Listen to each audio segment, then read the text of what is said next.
పవిత్ర రమజాన్ యొక్క చివరి ఆశురాలోని చివరి ఘడియల్లో ఇప్పుడు మనం ప్రవేశించి ఉన్నాము.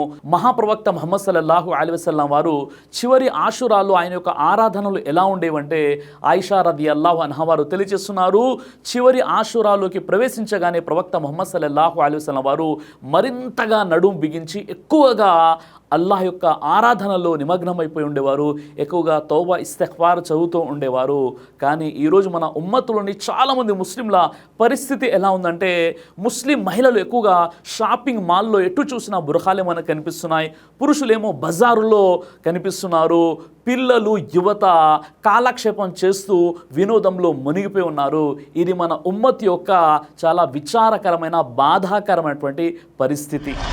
రమదాన్ యొక్క చివరి ఆశురాలోకి ప్రవేశించగానే ప్రవక్త ముహమ్మద్ సల్లల్లాహు అలైహి వసల్లం వారు మరియు సహబా రదియల్లాహు అజ్మఈన్ ఎక్కువగా ఆరాధనల్లో నిమగ్నమైపోయి ఉండేవారు. వారు తమ పాపాల ప్రాయశ్చిత్తం కోసం అల్లాను మన్నింపు వేడుకలు దువాలు చేసుకుంటూ ఉండేవారు. వారు ఈ పవిత్ర చివరి ఘడియల్లో వారు ఎక్కువగా లైలతుల్ ఖద్ర్ని అన్వేషిస్తూ ఉండేవారు. సోదరులారా, ఈ విషయానికి సంబంధించి అల్లాహ్ సుబ్హానహు వ తఆలా ఖురాన్లో తెలియజేస్తున్నాడు. ఖురాన్లో సూరే అల్ ఖద్ర్ సూర నంబర్ 97 ఆయత నంబర్ 1 నుండి 5లో బిస్మిల్లాహిర్ రహ్మానిర్ రహీం ఇన్నా అంజల్నాహు ఫీ లైలతిల్ ఖద్ర్ వమా అదరాక మా లైలతుల్ ఖద్ర్ లైలతుల్ ఖద్ర్ ఖైరు మిన్ అల్ఫి షహర్ తనజ్జలుల్ మలాయికతు వర్-రూహు ఫీహా బిఇద్ని రబ్బిహిం మిన్ కుల్లి అమ్ర్ సలామున్ హియ హత్తా మత్లఇల్ ఫజ్ర్. నిశ్చయంగా మేము ఈ ఖురాన్ను ఘనమైన రాత్రి యందు అవతరింపజేశాము. ఆ ఘనమైన రాత్రి ఏంటో మీకు తెలుసా? అది 1000 నెలల కంటే కూడా ఎంతో శ్రేష్టమైనటువంటిది. ఆ రాత్రి ఆత్మ మరియు దైవదూతలు తమ ప్రభు అనుమతితో ప్రతి ఆజ్ఞను తీసుకొని అవతరిస్తూ ఉంటారు. ఆ రాత్రి తెల్లవారే జాము వరకు శాంతి శుభాలే అవతరిస్తూ ఉంటాయని అల్లాహ్ సుబ్హానహు వ తఆలా ఈ రాత్రి గురించి తెలియజేస్తూ, ఈ రాత్రిని ఎవరైతే పొందుతారో, ఎవరికైతే ఈ షబే ఖద్ర్ లైలతుల్ ఖద్ర్ లభిస్తుందో వారు 1000 నెలల కంటే కూడా శ్రేష్టమైనటువంటి ఆరాధనను పొందిన దాంతో సమానం. అంటే 83 సంవత్సరాల 4 నెలల ఆరాధన కంటే కూడా శ్రేష్టమైనటువంటిది ఎవరికైతే ఈ రాత్రి అనేది లభిస్తుందో.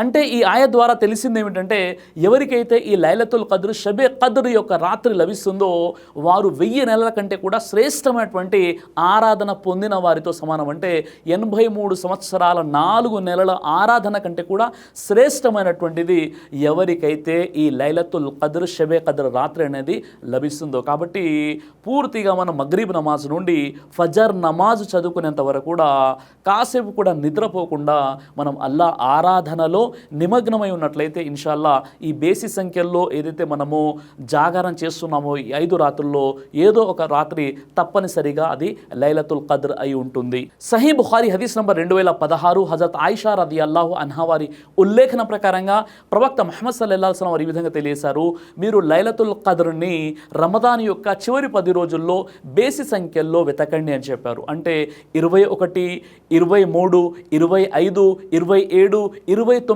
రాత్రులు ఏవైతే ఉంటాయో ఆ రాత్రుల్లో మీరు లైలతుల్ ఖద్ర్ని వెతకండి అని ప్రవక్త ముహమ్మద్ సల్లల్లాహు అలైహి వసల్లం వారు తెలియజేశారు. సహీ బుఖారీ హదీస్ నంబర్ 2014లో ప్రవక్త ముహమ్మద్ సల్లల్లాహు అలైహి వసల్లం వారు ఈ విధంగా తెలియజేశారు, ఏ వ్యక్తి అయినా అతడు విశ్వాసి అయి ఉండి పుణ్య ఫలాన్ని ఆశిస్తూ లైలతుల్ ఖద్ర్లో అతడు ఖియామ్ చేసినట్లయితే అతని గత పాపాలన్నీ కూడా క్షమించబడతాయి అని ప్రవక్త ముహమ్మద్ సల్లల్లాహు అలైహి వసల్లం తెలియజేశారు. కాబట్టి సోదరులారా, సోదరిమణులారా, మన పాపాలను ప్రాయశ్చిత్తం చేసుకోవడానికి దువా ఇస్తిగ్ఫార్లో మనం ఈ రాత్రి మనం నిమగ్నమై ఉన్నట్లయితే మన గత పాపాలన్నీ కూడా క్షమించబడతాయి. కాబట్టి ఈ రాత్రిని అశ్రద్ధ చేయకుండా, కాలక్షేపం చేయకుండా, పడుకోకుండా జాగారం చేస్తూ అల్లాతో పుణ్య ఫలాన్ని ఆశిస్తూ అల్లా యొక్క ఆరాధనలో మగ్రిబ్ నమాజ్ నుండి ఫజర్ నమాజ్ వరకు ఎలాంటి విరామం లేకుండా, ఎలాంటి అక్కడ మీరు రెస్ట్ తీసుకోకుండా అల్లా యొక్క ఆరాధనలో నిమగ్నమై ఉన్నట్లయితే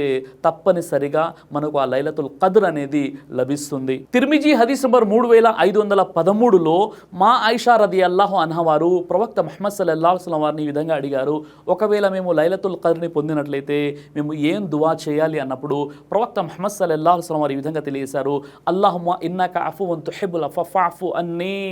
ఓ అల్లా, నువ్వు అత్యధికంగా క్షమించేవాడివి, క్షమాపణను ఇష్టపడేవాడివి, కాబట్టి నన్ను క్షమించు అని ఈ దువా చదవండి అని ప్రవక్త ముహమ్మద్ సల్లల్లాహు అలైహి వసల్లం తెలియజేశారు. కాబట్టి తప్పనిసరిగా మీలో ఎవరైతే నవ ముస్లిమ్స్ ఉంటారో, ఎవరైతే కేవలం తెలుగు తెలిసిన వారు ఉంటారో, ఎవరైతే ఇప్పుడిప్పుడే ధర్మంలోకి అడుగు అడుగు పెట్టారో, లేక ధర్మంపై సరైనటువంటి అవగాహన లేదో వీరు ఏం చేయాలి ఈ రాత్రి అంటే, మీరు ఒక ప్రింట్అవుట్ తీసుకోండి. మీకు తెలిసినటువంటి భాషలో తెలుగులో కూడా ఈ దువా ఉంటుంది. మేము ఇక్కడ స్క్రీన్ పై కూడా ఈ దువా ఇవ్వడం జరుగుతుంది. కాబట్టి ఈ దువా యొక్క ఫోటో మీ మొబైల్లో తీసుకోండి.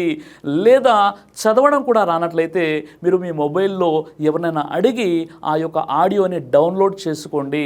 ఆ తర్వాత ఈ దువా ఎక్కువగా చదువుతూ ఉండండి. ఎవరికైతే చదవడం కూడా రాదో, విని కూడా వారు చదవలేకపోతున్నారో, కనీసం ఈ దువాని వారు వింటూ ఉండండి. అదేవిధంగా దీని యొక్క అర్థాన్ని కూడా వింటూ ఉండండి.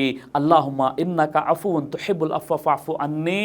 ఓ అల్లా, నువ్వు క్షమించేవాడివి, క్షమాపణను ఇష్టపడతావు, కాబట్టి నన్ను క్షమించు అని ఈ దువా యొక్క అర్థము. కాబట్టి ఎట్టి పరిస్థితుల్లో ఈ దువా మనం చదువుతూ ఉండాలి.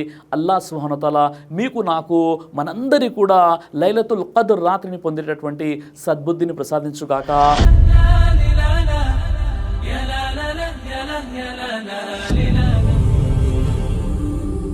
బ్రదర్ సిరాజ్ అని యూట్యూబ్ ఛానల్ని మీరు సబ్స్క్రైబ్ చేసినట్లయితే ఇన్షాల్లా దేవచిత్తం అయితే మీకు వీడియోస్ వస్తుంటాయి. అదేవిధంగా బ్రదర్ సిరాజ్ అనేటటువంటి ఫేస్బుక్ని కూడా లైక్ చేయడం వల్ల మీకు వీడియోస్ వస్తుంటాయి.